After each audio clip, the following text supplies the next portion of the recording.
Bon, aujourd'hui, on va parler chauffage. J'ai reçu un Webasto chinois.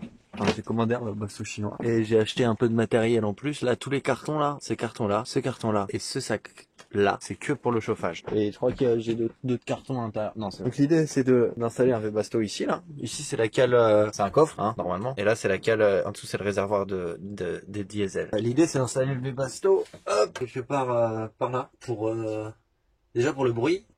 Et si ça avait trop de bruit, je l'isolerai ici, là c'est la cabine. Je vais montrer après ce que c'est. Et je l'isolerai ici après avec un truc anti-mousse pour les moteurs ou un truc comme ça s'il y a vraiment trop de bruit. On arrive par là. What je vais le montrer. Par là, derrière la banquette.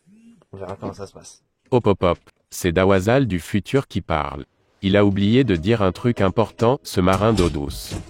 J'avais besoin qu'on me nettoie les réservoirs, du coup, Antoine en a profité pour me récurer la panse, avant de poser sa chinoiserie ce radin.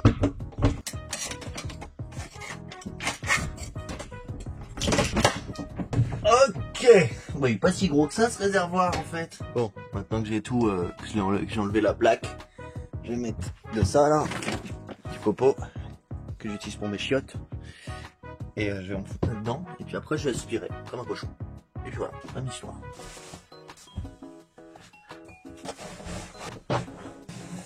Voilà.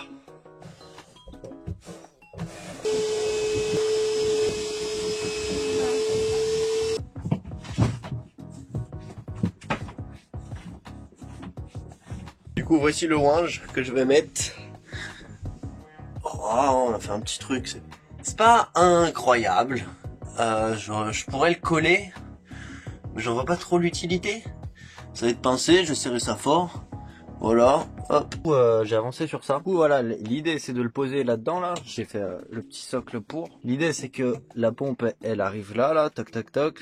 Cette écrevisse de rempart a Alors posé ça, la je vais pompe voir, à ça l'envers. fait du bruit ce truc là, ça fait tout le temps toc toc toc toc toc. Alors je vais voir à terme si je l'enroule pas avant de le fixer dans un truc qui pourrait l'isoler, du bruit au moins. Et donc là l'idée c'est de faire passer le tuyau que ça pompe du réservoir là, ou de là, parce que c'est le réservoir de diesel, on verra à terme. Mais j'aime bien que ce soit séparé. Et du coup faire toc toc toc, ça pompe, et que ça soit là. Et que ça aille dans cette petite durite là, cette petite entrée là. Alors l'autre jour je l'ai monté, j'ai fait un test, genre un test un peu à l'arrache. J'ai vu que ça fuyait, alors j'espère que c'est moi qui avais mal monté le truc, que c'est pas le chauffage qui fuit en lui-même. On verra bien. Voilà.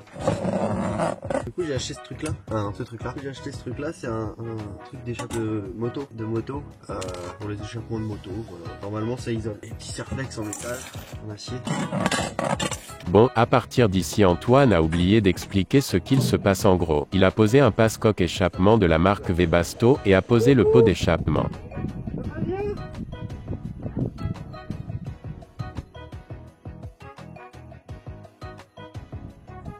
C'est posé de l'extérieur, ça rend pas mal.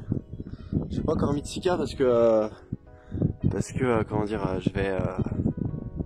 je vais repeindre la coque parce qu'elle est dégueulasse. Comme je vais repeindre, je vais démonter au moins ça, tu vois, sur le côté pour faire ça propre. Je mettrai du Sika à ce moment-là. Pour l'instant, ça tient. On va voir si ça prend pas feu. Je suis content de l'appareillage. Je vais montrer ce que ça donne à l'intérieur. Dégueulasse. Donc voilà, ça donne ça de l'autre côté. J'ai un peu dégommé ce qui est autour. Normalement, ça chauffe pas trop hein, pour éviter que ça chauffe. Donc là, il y a le fou qui descend. De côté, ça donne ça. Je voulais le mettre plus haut à la base, mais ça passait pas, genre.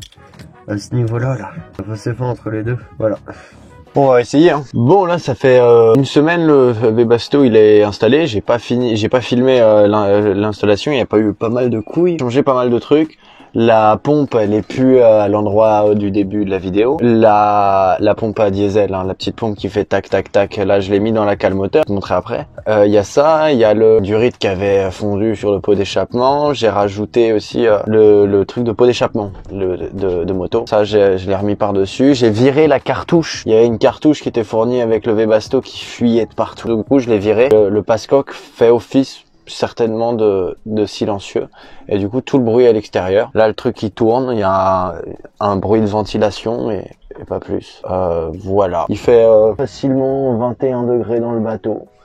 quand il fait 0 dehors, les portes fermées. Une couille, oui, on est rentré, il y avait de la fumée partout, mais c'est de ma faute, la durite a fondu. Je vous montrerai ça après, c'est cool, ça passe bien. Alors on commence au chaud parce que j'ai pas envie d'être au froid. Donc là il y a une sortie qui sort ici, elle est pas finie parce que en fait j'ai qu'une seule boue comme celle-ci là, qui sort ici, donc j'ai deux sorties là pour le moment qui sont installées. Deux sorties avec les tuyaux, j'ai monté en dessous. Donc là j'ai une sortie ici, et en fait j'avais installé une sortie genre de Twingo, de Twingo, un truc que j'ai acheté sur Amazon, et elle a fondu. Genre je me suis dit ça sent le chaud un petit peu. Et puis là, au final, je vois, je mets mon doigt dessus, le truc est tout mou, je me brûle le wad. Et du coup, je l'ai viré vite fait. J'ai mis celle qui est fournie avec le Webasto, qui est pas mal. Elle est orientable, démontable facilement et tout, pas de problème. Donc là, je suis passé à travers le coffre du dossier et la planche derrière. Voilà. Du coup, là, il y a un tuyau. Je vous montrerai après comment c'est fait. On va faire dans le bon sens. Donc là, normalement, à terme, il y en a une qui arrivera ici, une qui arrivera dans les chiottes quand elle est dans les douches, quand elle sera refaite, parce que c'est un taudis. Et du coup, là, j'arrive ici.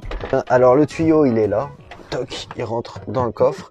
Le coffre est chauffé maintenant, c'est cool. J'ai un peu peur que le bois prenne tarif parce qu'il a pas l'habitude d'être chauffé comme ça. Les coffres maintenant ils seront plus jamais humides parce que j'ai des gros problèmes d'humidité là. Maintenant les tuyaux en fait font un peu chauffage en même temps, tu vois. C'est pas mal. Bref, voilà. On passe là le tuyau encore. Alors j'ai pris des tuyaux de la gaine thermique de cheminée et c'est peut-être un peu abusé.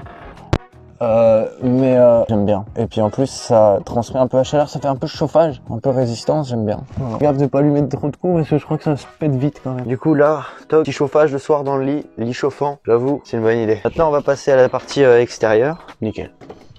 Bonjour les animaux, comment ça va bien? Hop. Donc là on est dehors. On entend un peu plus de bruit normalement. Ouais, bah, je vais ouvrir le coffre. Donc l'appareillage fini. Là il y a mon ancien chauffage du coup. De la jonction, donc là c'est ici, ce tuyau là part vers le bas. C'est le tuyau qui va vers la, comment ça s'appelle, qui alimente le milieu en fait, la coursive du milieu. Cet endroit-ci, focus. Cet endroit là, évidemment. Et du coup l'autre il alimente le lit, il est attaché avec un fil de fer, le temporaire qui dure. Donc là j'ai modifié, j'ai pas mis un passe-coque, l'entrée d'air elle est à l'intérieur du cockpit, ça me rassure, je préfère en fait dans un sens, parce que comme ça on est, je sais pas, j'avais peur que ça prenne la flotte. Ça peut prendre la flotte, hein, s'il n'y a pas la protection au-dessus ça prendra. Bon, on verra. J'ai changé le tuyau aussi d'alimentation, l'autre était un peu de la merde, c'est un truc de voiture pour l'air chaud je crois. Le pot d'échappement, j'ai viré, il y avait une cartouche qui était là, je l'ai viré, oui fuyait de partout, ça me faisait peur. Enfin, en même temps ça me faisait peur, c'est normal, ça fuyait de partout. Ce qui a merdé, c'est, il y a une durite là, tu vois, elle s'est collée contre le pot d'échappement. Et quand il y a eu de la fumée et tout, elle s'est mis à fumer en fait parce que la durite était en train de fondre sur le pot d'échappement. C'est la seule fois où je suis parti avec le chauffage et était allumé. On est parti à la douche et ça a merdé, évidemment. Mais du coup, sinon ça chauffe pas ultra, ça fait pas du bruit là, t'as le nez dessus, t'entends pas. Du coup, il y a le circuit électrique là, qui est voilà, plutôt simple. J'ai juste me rajouté le fil de masse. J'emmènerai après voir où c'est où il arrive le fil de masse. Mon électricité, hein, attention, elle est personnelle, mon électricité. Donc voilà. Bon bah t'as vu à peu près tout le système. La pompe en final je l'ai pas mise là parce qu'en fait j'avais collé comme un blaireau sur le truc et en fait ça transmettrait le toc toc toc sur toute la structure. Sur toute la structure hein, ça transmettait le tac tac.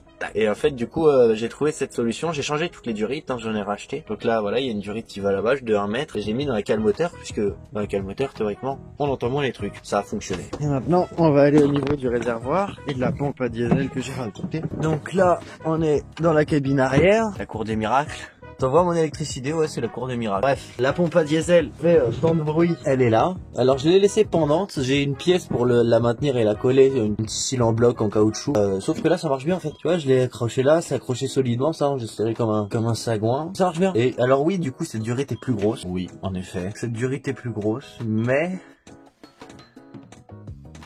après ça se rétrécit, donc voilà, elle pompe ce qu'elle a envie de pomper. Si j'ai fait de la merde, bah, j'apprendrai de mes erreurs. Pour l'instant elle marche bien. Et du coup le réservoir, je voulais le mettre à côté. Oui. Allez. Oh, c'est bon, je suis vivant, elle est cassée, c'est bon. Donc oui, le réservoir je l'ai mis ici. Pardon. C'est pas grave. J'ai mis le réservoir ici au final.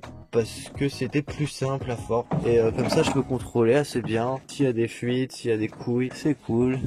Et il y aura partie mécanique à un moment donné à s'occuper. Parce que un peu de boulot. Ouais, j'allais oublier. Tu vois là il y a le fil de masse, il y a le fil rouge et le fil bleu. Le fil de masse je l'ai fait venir ici. Hop hop hop. J'ai mis une petite pince. Hop. Antoine a fait de la merde? Non. Oh, c'est bon. Donc là, ouais, j'ai fait mon fil de masse. J'ai fait mon fil de masse ici, qui arrive là, et c'est des petites pinces en fait, mes deux masses, hein, c'est un câble de bagnole, voilà, qui est relié là pour la masse du bateau complète. Et puis là en plus j'ai la masse du Webasto. séparé du coup, mais c'était la version plus simple de ce que je pouvais faire. Moi ça me choque pas, puis ça fonctionne. Puis si j'ai envie de le débrancher, je l'arrache et puis voilà, fin de l'histoire. Sinon dans les réserves, est-ce que ça pompe de l'énergie? Ah un peu, j'ai une batterie de 100 ampères avec un panneau de 100 watts. Autrement dit, ça se recharge pas assez. Ça se recharge pas assez et c'est dommage. Mais je pense que je vais trouver un autre système. Voilà. Nickel.